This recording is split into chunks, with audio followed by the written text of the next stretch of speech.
Okay, so if you are a woman in your 40s, 50s, 60s and beyond, and you want to be flourishing inside and out, you're in the right place. If we haven't met before, my name's Christine, and today we're jumping straight in to one of the most, if not the most important thing for you to consider in order to increase your happiness. Okay, so if you've been with me any length of time, you know about the Conroy concept. I'll put it here. These are 7 areas of life that I believe you need to consider if you want to increase your happiness levels and indeed if you want to flourish. And of course, the C in the concept stands for close relationships, because our relationships are incredibly important to our quality of life. And I want to talk about it today because so many of us in our 40s, 50s, 60s and beyond are grappling with it. You know, yes, that stage where we're supposed to have it all figured out, socially, financially and every other way. And in reality, not many of us actually do have it all figured out, especially not the friendship things. Of course, some people do have a friendship circle. Okay, and that's brilliant, and I'm happy for you. If you don't, that's why you're here, and that's what I want to talk about, because it's a requested video about making friends in later life, and also I talk to so many women about this situation, which is why I know it's an issue. Not so much a problem, but it's an issue.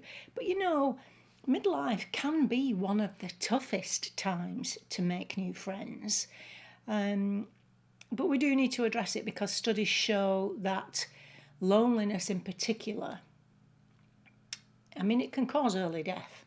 That's what we're talking about at one end of this spectrum, and at the other end, it just makes us miserable.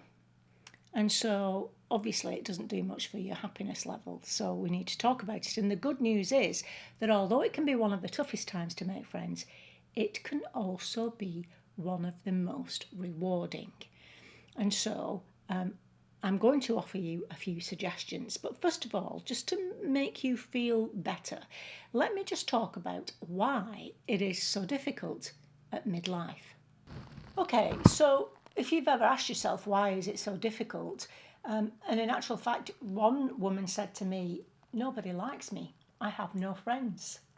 Now, I'm smiling. That's not funny when somebody thinks like that, but it is so wrong to have those kind of thoughts. You think about when you were younger, you went to school, you went to university, and then you started a new job. And in all of those environments, everyone is new and keen to make connections, which is why it's easier to do that. And then if you're a mum and you have little ones, you meet people at the school gates and you might find someone there who's, who has something in common with you, of course. And so that makes it easier to make friends too. But as we get older, your children move away or your children grow up, so you don't have that kind of connection anymore.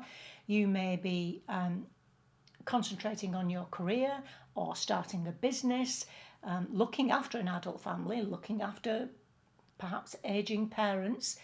Free time becomes very rare. And time to sit down and have a chat with a friend you made years ago could be very rare. And so we let these things slip because other priorities, caring for the people close to us, take over. Then all of a sudden we find ourselves maybe approaching retirement, not even at retirement, earlier than that, where you may have moved to a new town or a new city, as I did, and you know no one at all. And you think to yourself, gosh, I could do with someone to talk to who is a friend, but I don't have any friends. So what do you do about it? These life changes, getting into making friends again, it can feel a bit like dating. I assume, not that I've done that for a long time, but putting yourself out there to make friends at 40, 50, 60s and 70s and so on can be daunting. But there is some good news. It is absolutely possible to make friends, to form deep and more meaningful friends, which is what I wanted to stress to you. And it could be easier because now you are a more confident person than you were when you were younger, confident enough to strike up a conversation with someone you don't know, for example. You may not be, that's okay. We can talk about that down the line. But you may be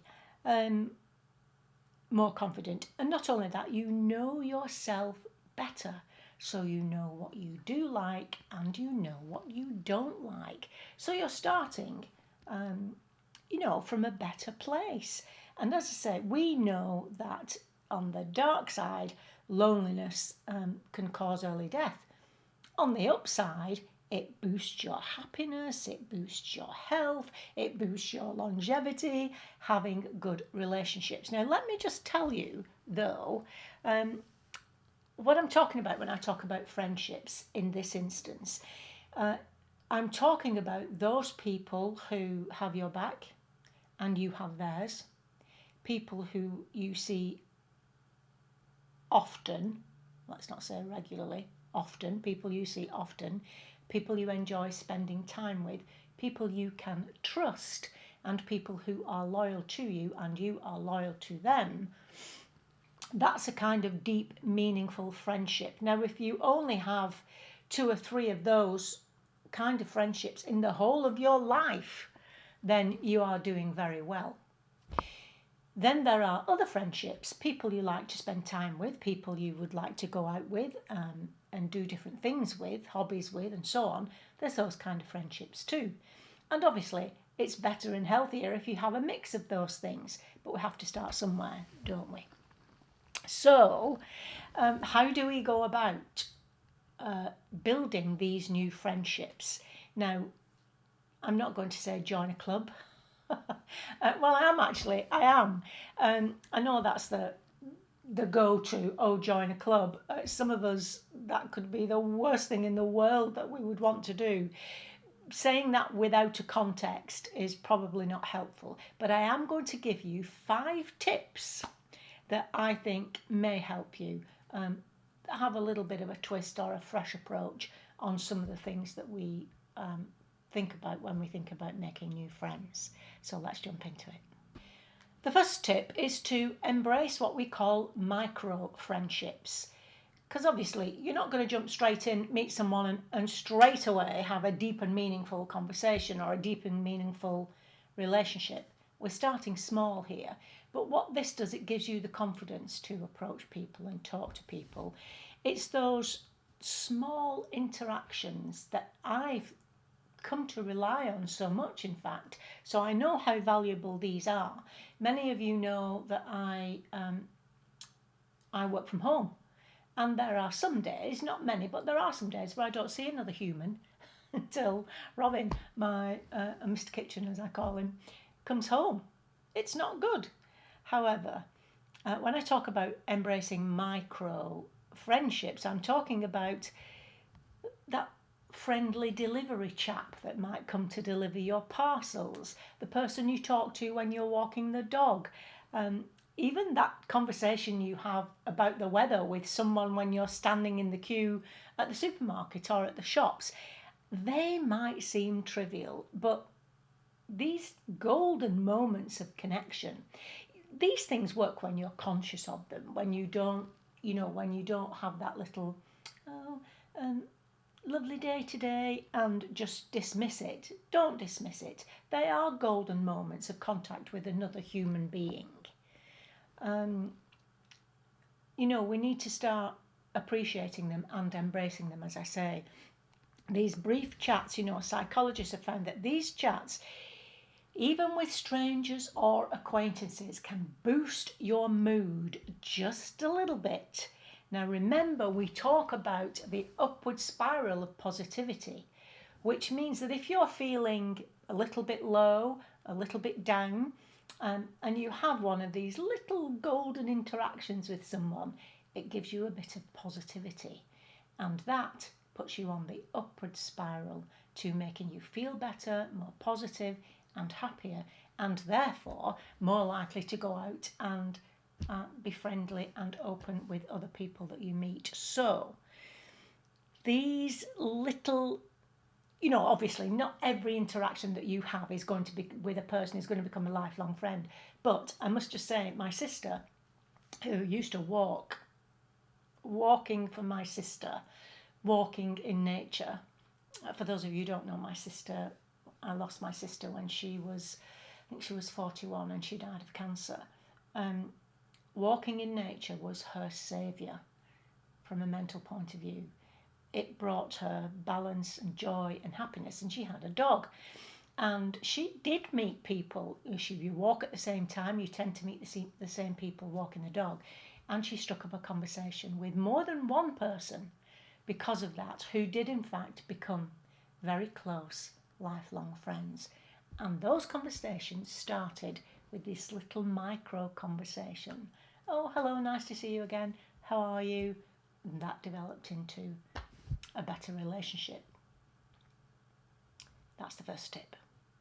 Just before I go on to tip 2, I want to say to you that you need to approach this not in a way of I'm looking for a deeper, meaningful, lifelong connection. I think the best way to approach it is to think that I'm looking for conversations to start with and see how they go. As I said in tip number 1, those small conversations, just good morning to start with. Some people that might be out of your comfort zone, but saying good morning to someone and smiling is in everybody's comfort zone, and so that's a good place to start. And you'll find, it gives that person permission to speak to you, because they could well be thinking the same thing as you. I could do with someone to talk to. They're just waiting because they don't have the courage to say something to you, and when you do speak to them, it opens up a whole new avenue very often. Okay, I just wanted to say that. Approach it like you're looking for conversations with people, not necessarily deep and meaningful friendships at this stage. Now, if that's something that you don't feel ready to do, or you're not confident enough to do, or you don't have a dog, or you don't go walking, or any of those things, go digital. I know I'm always telling you to switch off your computer, turn off your phone, don't watch the news, don't do this. But that's only in terms of the damage that it can do. Here I'm talking about using it for benefits. And using it here is great, I know. Meeting people through the internet is not something that we, of a certain age, are comfortable with. But the youngies are. I mean, I don't know if you remember, I was talking recently with a client, and she was saying that anyone that she's met romantically for the last 10 years has been online. And I was talking about the fact that in the old days, it was an advertisement in a newspaper. Do you remember that?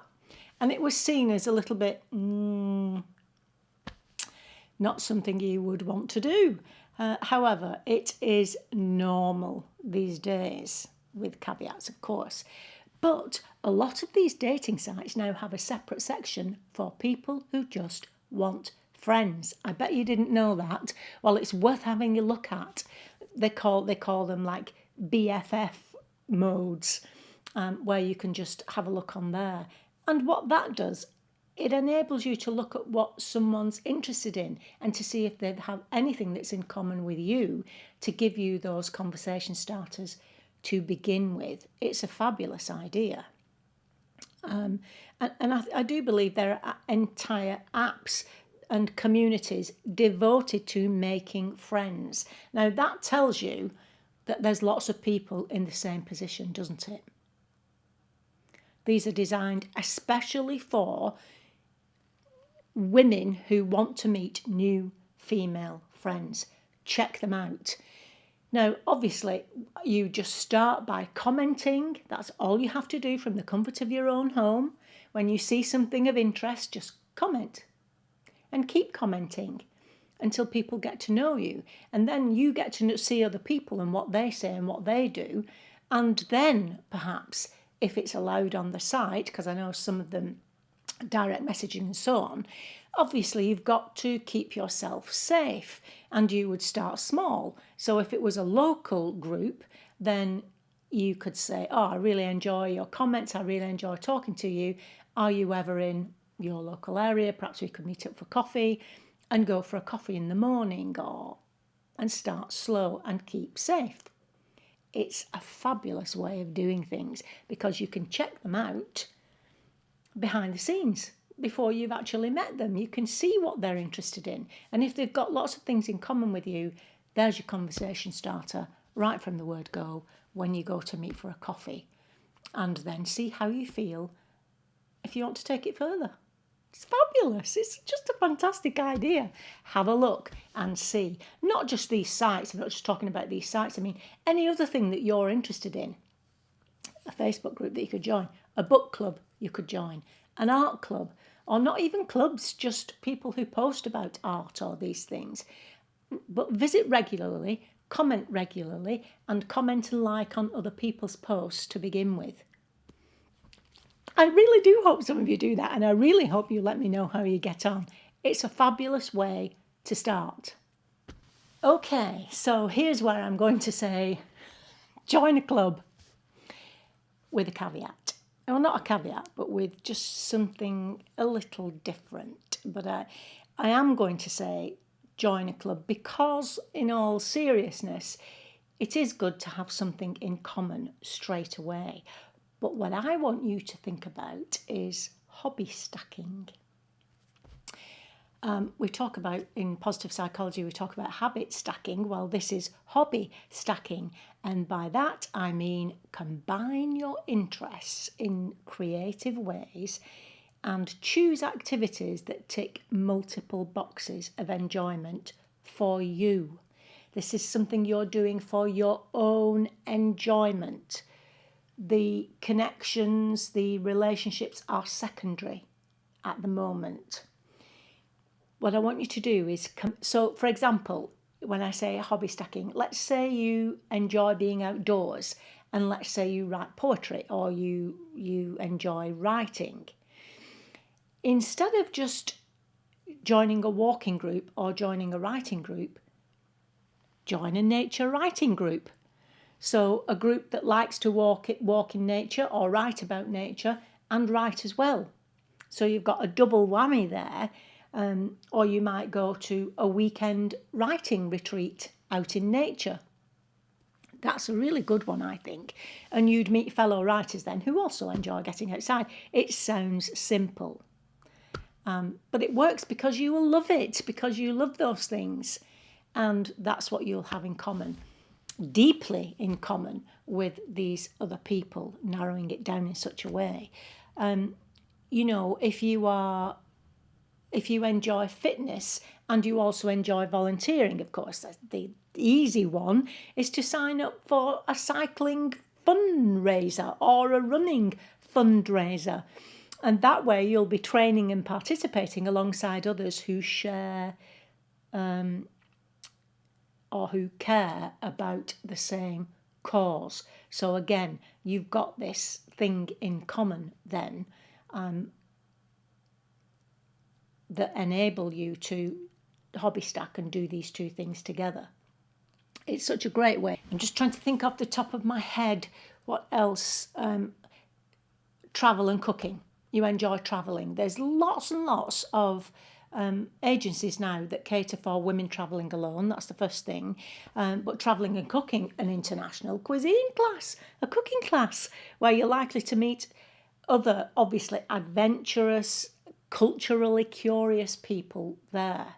So you are fine-tuning the things that you are interested in and going to a place where you are likely to meet other people who are fine-tuning in the same way.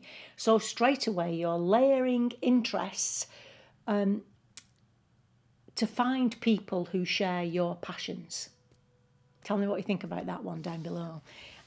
I call it hobby stacking. It kind of ensures that you will enjoy the activity no matter what, and you will be more openly and authentically yourself when you're in that kind of relaxed state of enjoyment, and And, and that way you're likely to make friends more easily, more quickly, and have more in common with those people. Okay, number 4, I've touched on this already, and I always talk about it. This is volunteering, but in niche communities. So give back and gain friends kind of a thing. Think of it like that. There's often a very special bond that forms between people who come together to help someone or to work for a cause. It's a special environment, because straight away you are open and vulnerable, because you are demonstrating what you care about and that you want to help. It's fantastic for meeting people. But I am going to emphasise at this point, choosing something to do in a niche that truly resonates with you. To be something that you really care about, not something that you feel you ought to do at this stage. Something that you're going to meet others who have a passion and or the same values as you, that would lead to deeper connections. Now, I've said this before. It doesn't have to be something, you don't have to be Mother Teresa, I guess, is what I'm trying to say. I volunteered at an art gallery. My first degree is in art and design history, and so I have a passion for that, but I don't work in that area particularly.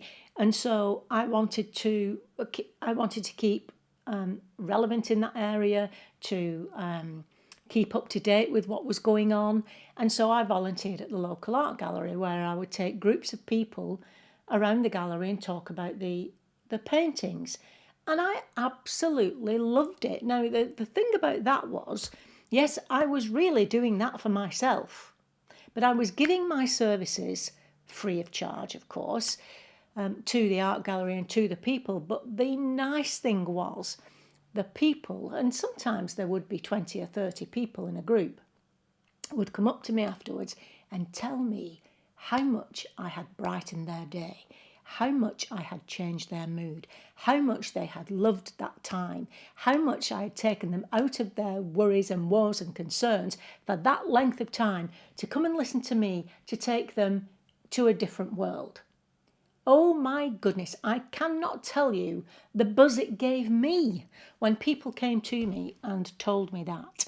That's what kept me going back. That's what made me go through thick and thin and all kinds of weather and a 3-hour journey there and back, volunteering to go and do that for someone. To be able to do that for someone, just one person, not 20 or 30, is such a fantastic thing to do. And there were other people who were doing the same thing. And of course, straight away, you have something in common about the artwork that you're talking about, the people that come on the groups, something you don't know about that maybe one of the others do that you can talk to them about. It opens up a whole new world for you. And as I say, it does not have to be something you don't really want to do, because if you don't really want to do it and feel you're only doing it because you should do it, then you're not going to stick to it and you're not going to meet anyone anyway. So have a look at that. Look at the arts. If you love animals, maybe an animal shelter. If you love history, maybe museums. Maybe it's other women that you could help. My sister volunteers at a local women's shelter. That's something that she's passionate about. And you can tell she's passionate about because she talks about it passionately. And it's great to see. But again, it's helping. And you were automatically meeting other people who are kind-hearted. Otherwise, they wouldn't be there. They show up to help too, and they believe in the same cause as you. So that's a great one to look at. And once again, if you enjoy it, then you're more likely to be your most authentic self at that time. Tip number 5, be brave. Take the first step. Be the initiator, because that person that you feel you might approach to speak to is waiting for you to approach and speak to them, because they feel just like you do. Oh, I can't say the first thing. I can't approach that person. Oh no, I can't ask her for a coffee. She might say no. Well, she might say yes. Which reminds me, I probably shouldn't be telling you this. I'm going to tell you anyway.